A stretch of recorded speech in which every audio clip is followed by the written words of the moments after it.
ورحمۃ اللہ وبرکاتہ۔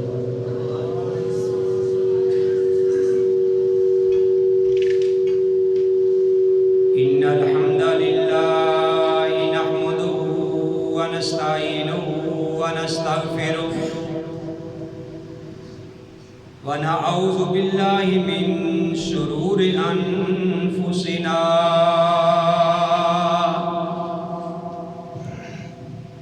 ومن سیئات اعمالنا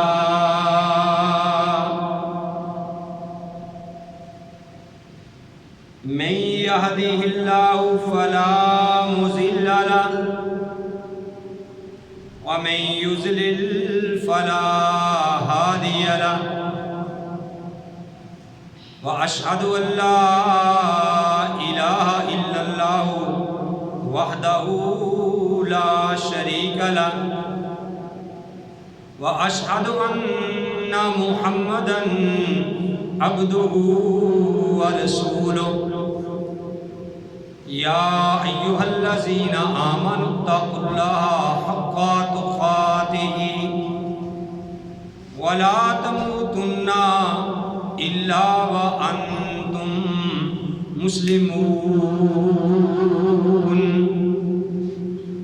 يا أيها الناس اتقوا ربكم الذي خلقكم من نفس واحدة وخلق منها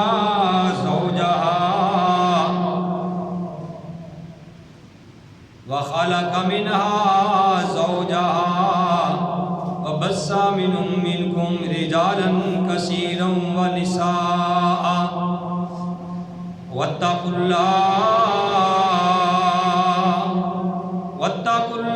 الذي تساءلون به والأرحام إن الله كان عليكم رقيبا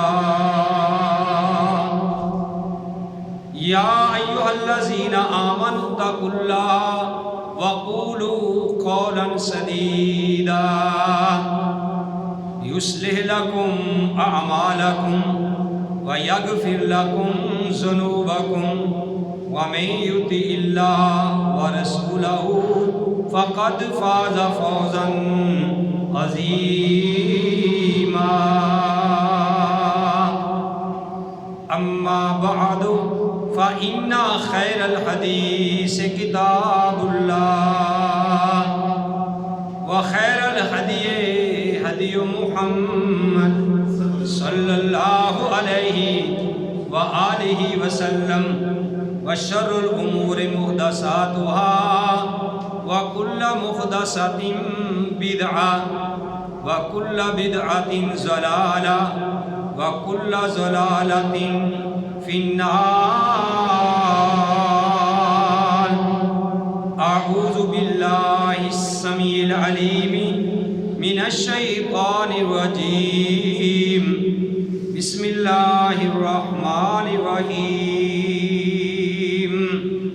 قال الله تبارك وتعالى في القرآن المجيد والفرقان الحميد يا أيها الذين آمنوا أطيعوا الله وأطيعوا الرسول وأولو الأمر منكم فإن تنازعتم في شيء فردوه إلى الله ورسول إن كنتم تؤمنون بالله واليوم الآخر ذلك خير وأحسن تأويلا۔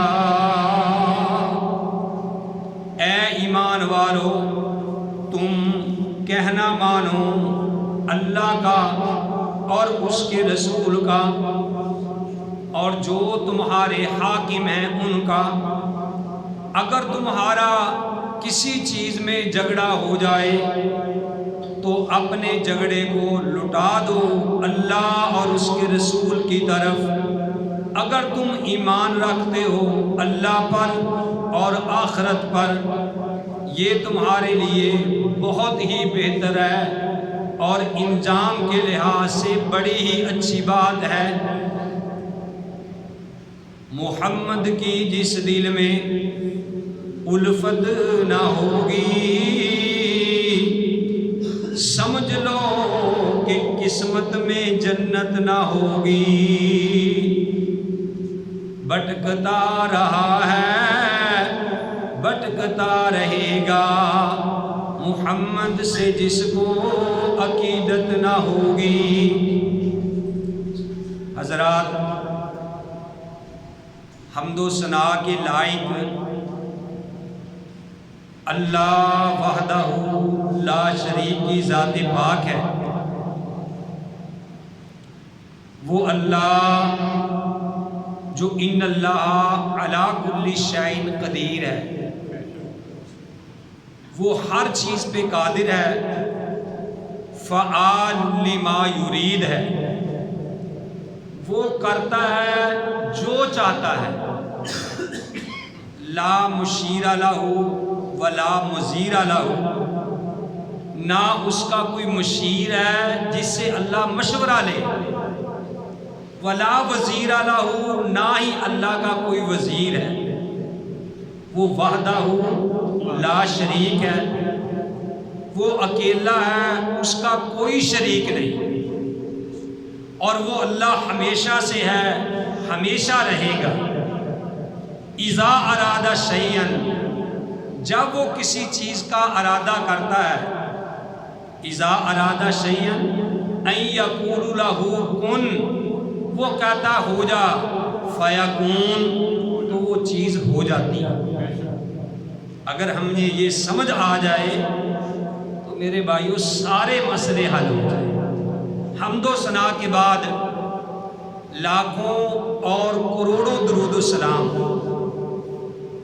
اس نبی رحمت پہ کہ جس نے ہمیں ہر چیز کا طریقہ بتلایا، سلیقہ بتلایا، رہنے کا، اٹھنے کا، بیٹھنے کا، جس نے ہمیں زندگی گزارنے کا طریقہ بتایا، اور وہ نبی کہ جس کی اطاعت میں ہماری نجات ہے اور جس کی نافرمانی میں میرے بھائیو ہماری پکڑ ہے۔ اللہ تعالیٰ سے دعا کریں کہ اللہ تعالیٰ ہم سب کو صحیح معنوں میں کتاب و سنت پہ عمل کرنے کی توفیق نصیب فرمائے۔ آمین۔ جو آیت کریمہ میں نے آپ کے سامنے تلاوت کی ہے میرے بھائیو، یہ 5واں پارہ ہے، سورہ النساء ہے۔ یہ آیت میں نے اتنی بار پڑھی ہے کہ مجھے امید ہے کہ آپ کو اس کا ترجمہ آ گیا ہوگا۔ اگر آپ قرآن سنتے ہیں غور سے، سمجھنے کے لیے آتے ہیں، تو اللہ ضرور ہماری رہنمائی فرمائے گا۔ ابھی یہ ہمارے طارق بھائی مکہ کارپوریشن والے بچوں کو نصیحت کر رہے تھے، اور بڑا دل خوش ہوا کہ بھئی آپ قرآن سننے کے لیے آتے ہیں تو یہاں سے کچھ لے کے جائیں۔ اگر آپ کو 20 سال ہو گئے یا 30 سال ہو گئے جمعہ پڑھتے ہوئے، 40 سال، تو آپ ظہر کی اگر جماعت بھی نہیں کروا سکتے یار، اگر آپ عصر کی جماعت ہی نہیں کرا سکتے تو پھر بڑے افسوس والی بات ہے۔ 30 سال، 40 سال، 50 سال ہو گئے سورت فاتحہ سنتے ہوئے، کہ جس کے بارے میں امام کائنات نے فرمایا کہ اس کے بغیر نماز ہی نہیں ہوتی۔ اگر ہمیں یارو سورت فاتحہ کا ترجمہ ہی نہیں آتا، اگر ہمیں پتہ ہی نہیں کہ ہم ہر روز 5 وقت ہر رکعت میں اللہ سے کیا کہہ رہے ہیں، اللہ سے کیا مانگ رہے ہیں، تو بھائیو ذرا غور تو کرو کہ ہمیں پھر کیا فائدہ ہے سننے کا، پڑھنے پڑھانے کا، اگر ہمیں پتہ ہی نہیں ہے۔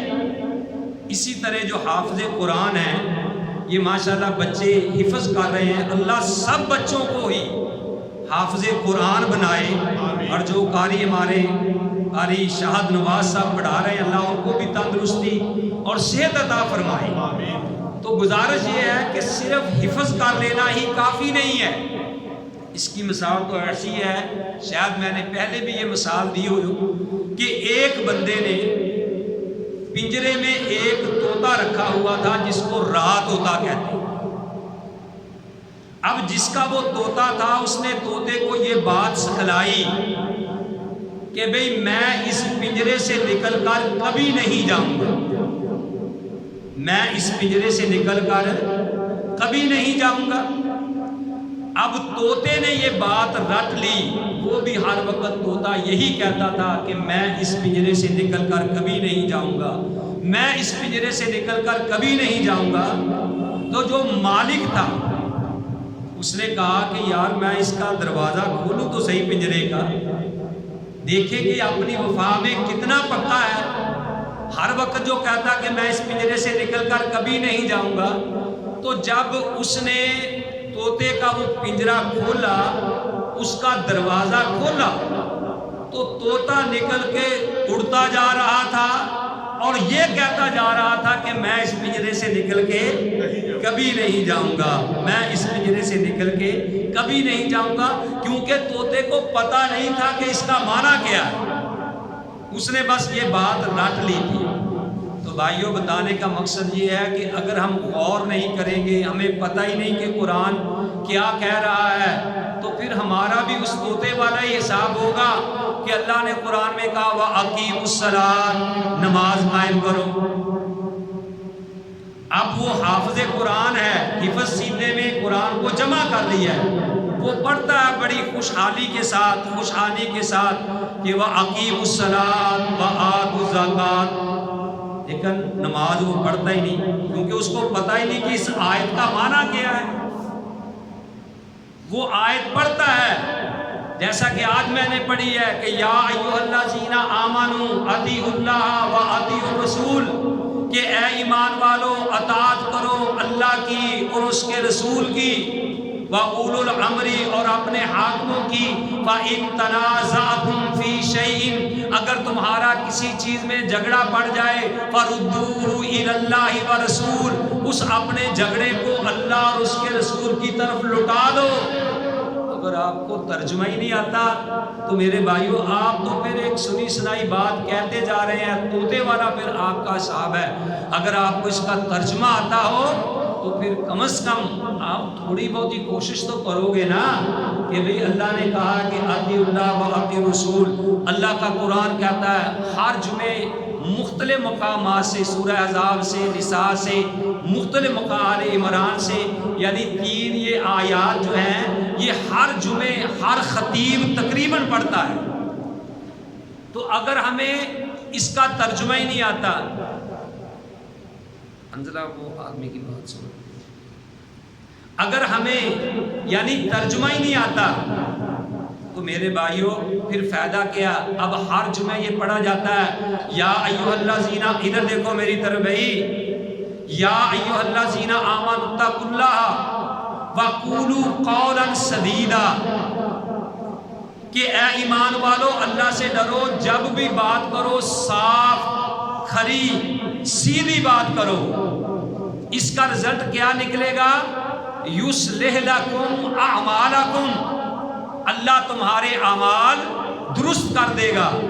یصلح لکم اعمالکم ویغفر لکم ذنوبکم، اور تم اگر سچی بات، صاف بات، کلیئر بات کرو گے، اللہ تمہارے اعمال بھی درست کر دے گا، تمہاری نمازیں درست ہو جائیں گی، تمہاری زکوٰۃ، تمہارا صدقہ و خیرات، تمہارا اٹھنا، تمہارا بیٹھنا، چلنا پھرنا درست ہو جائے گا۔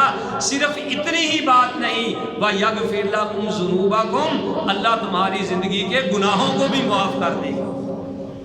اگر آپ کو پتہ ہی نہیں کہ ہم بھئی کیا سن رہے ہیں، اس کا ترجمہ کیا ہے، اللہ قرآن میں کہتا ہے جو ہر جمعے آپ سنتے ہیں کہ یا ایھا الذین آمنوا اتقوا اللہ حق تقاتہ، اے ایمان والو اللہ سے ڈرو جس طرح کہ اس سے ڈرنے کا حق ہے، ولا تموتن الا وانتم مسلمون، نہ تمہاری موت آئے مگر اس حال میں کہ تم مسلم ہو۔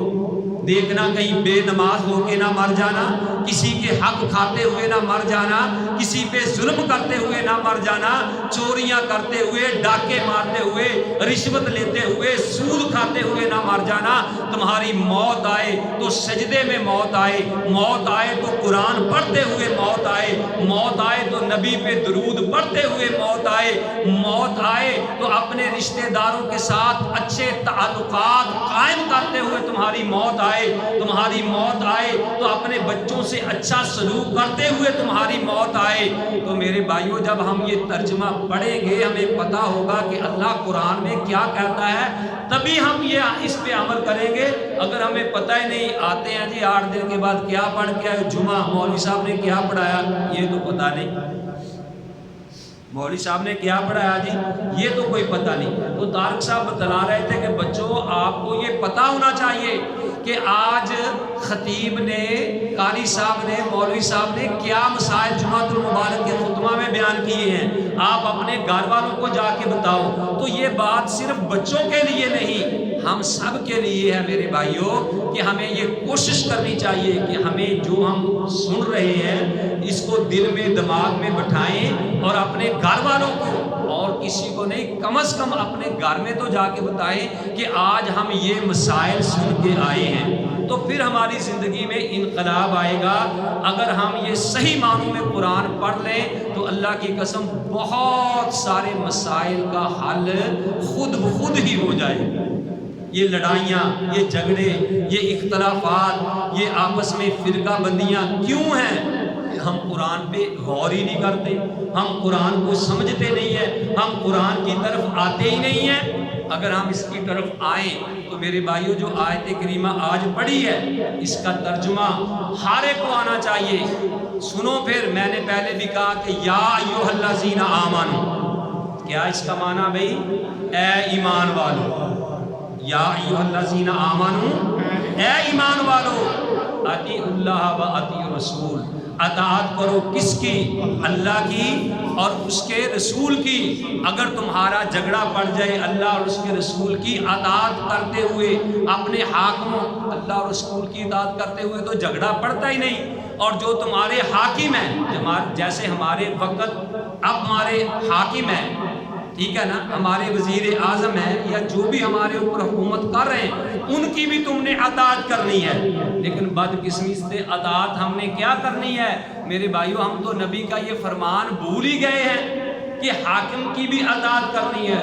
ہم تو ایک دوسرے پہ کفر کے فتوے، لڑائیاں، جھگڑے، یعنی ان کی شکلیں بگاڑ کے فیس بک پہ پیش کر رہے ہیں، کسی کو گدھا بنا رہے ہیں، کسی کو کتے کی شکل لگا رہے ہیں میرے بھائیوں، کسی کو پتہ نہیں ایسے القاب دے رہے ہیں، کسی پہ جعلی داڑیاں لگا رہے ہیں، کسی کی داڑیوں کو اٹھا رہے ہیں، یعنی ہم نے تو مذاق بنا دیا ہے۔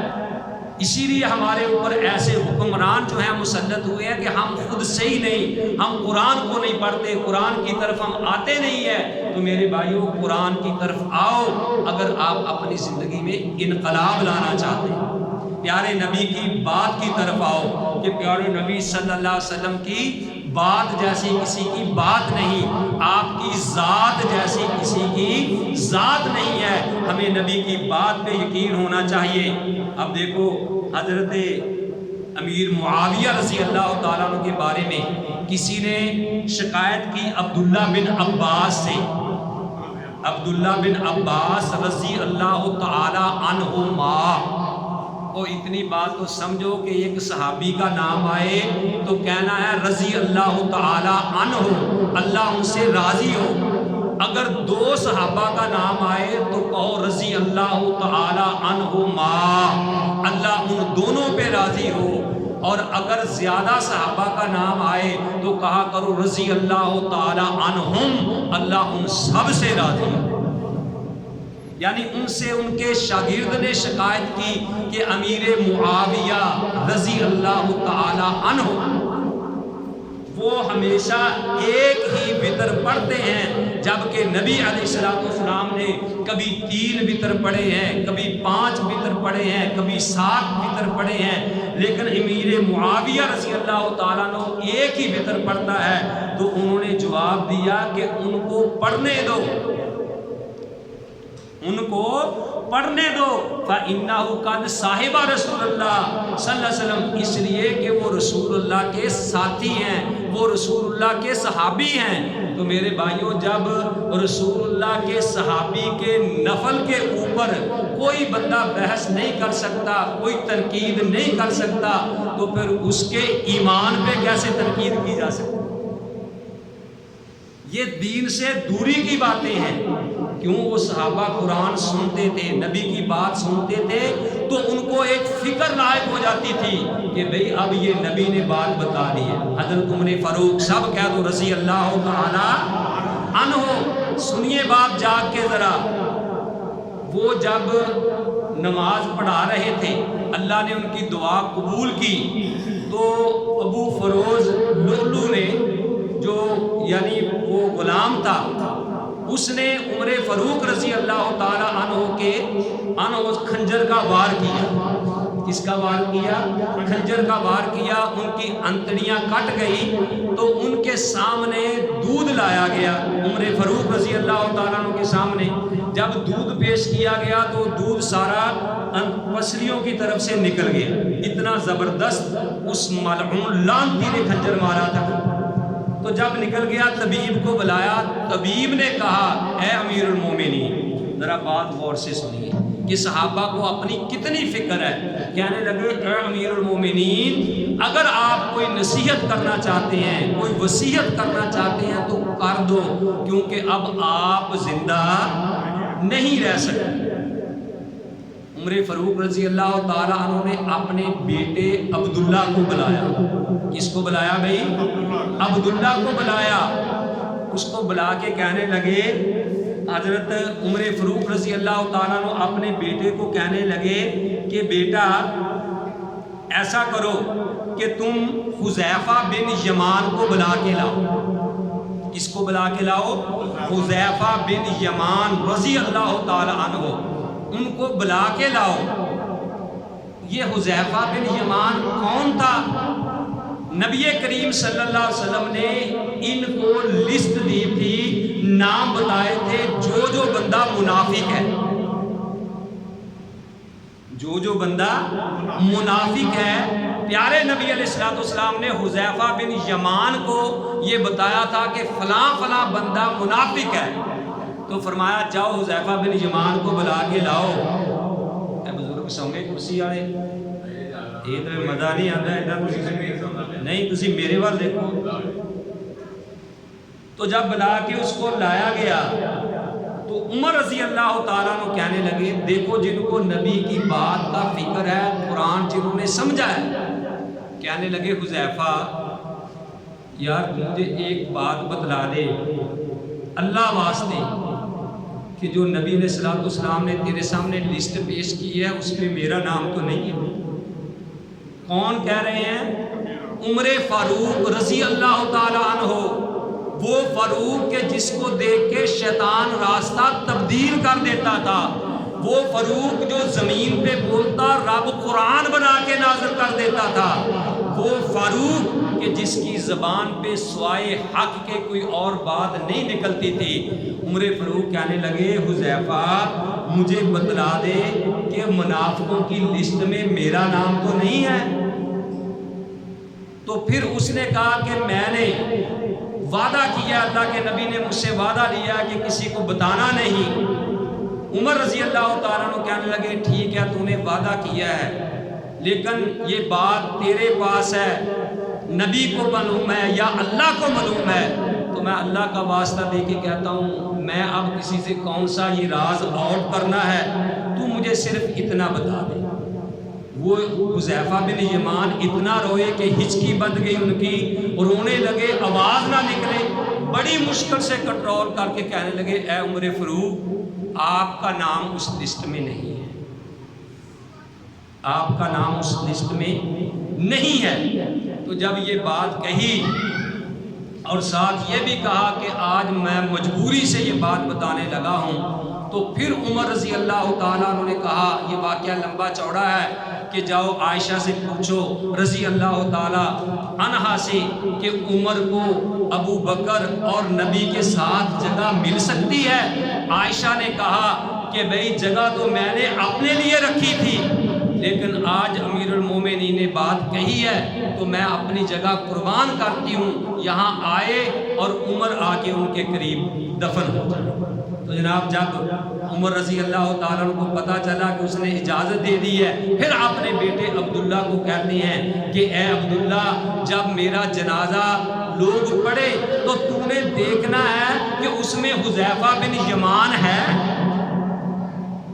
کیونکہ وہ منافقوں کا جنازہ نہیں پڑھتے تھے، اس میں حذیفہ بن یمان ہے۔ اگر تو حذیفہ بن یمان وہاں ہوا میرے جنازے میں تو پھر ایک بار جا کے عائشہ سے کہنا، کیونکہ مجھے امید ہو گئی ہے، میں پھر مان جاؤں گا کہ الحمدللہ دنیا سے میں پاک ہو کے جا رہا ہوں۔ تو اس عبداللہ نے دیکھا کہ واقعی حذیفہ بن یمان نے عمر فاروق رضی اللہ تعالیٰ عنہ کا جنازہ پڑھا۔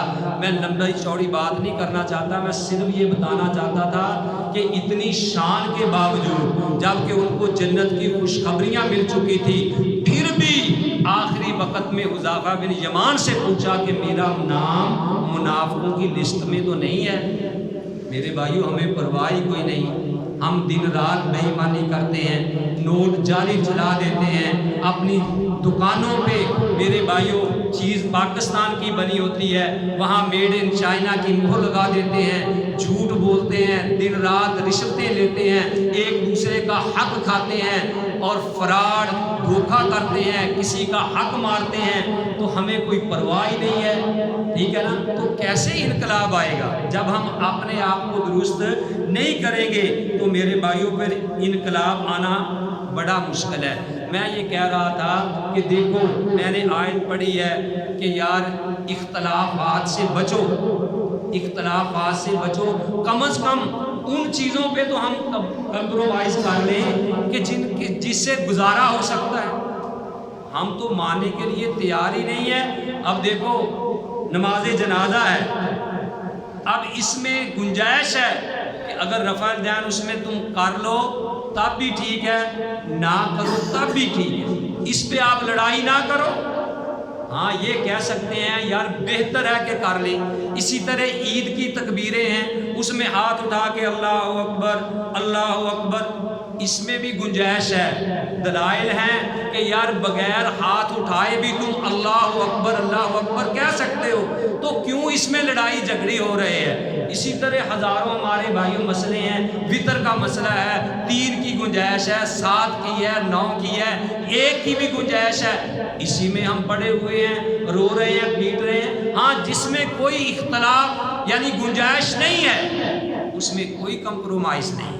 نبی علیہ السلام نے فرما دیا سورۃ فاتحہ کے بغیر نماز نہیں ہوتی، اس پہ کوئی سمجھوتا نہیں ہے۔ اسی طرح اور بھی کئی مسائل ہیں ہمارے، 11ویں شریف کے ہیں، ختم شریف ہے، فلان ہے، ڈمکان ہے، لوگ ختم شریف یعنی ختم دلاتے ہیں، تو اب ان کو بیچاروں کو پتہ ہی نہیں، مولوی صاحب نے اپنا کھانے کا پکھانڈ بنایا ہوا ہے، وہ دنیا جہان سارا رڑ جائے لیکن انہوں نے وہ کام کرنا ہی کرنا ہے، 10 محرم کو انہوں نے یہ کام کرنا ہی کرنا ہے۔ تو ہم جو ختم دلانے والا ہے، ہم اس کھانے کو حرام نہیں کہہ سکتے اگر وہ غیر اللہ کے نام پہ کسی نے نہیں دیا، ہم یہ کہیں گے کہ یہ بھائی بدعت ہے، یہ صحابہ سے ثابت نہیں، اللہ کے قرآن سے ثابت نہیں، نبی کے فرمان سے ثابت نہیں ہے، لیکن اس کھانے کو ہم حرام نہیں کہہ سکتے، لیکن ہم خود کھاتے بھی نہیں۔ کیوں؟ اس لیے نہیں کھاتے کہ یار ہم اگر کھائیں گے تو اس بدعات میں ہم بھی شامل ہو جائیں گے، ورنہ وہ حرام نہیں، اس میں گنجائش نکل سکتی ہے۔ اسی طرح اور بھی الصلاۃ والسلام علیکہ یا رسول اللہ، اسی پہ ہم لڑائی جھگڑ کر رہے ہیں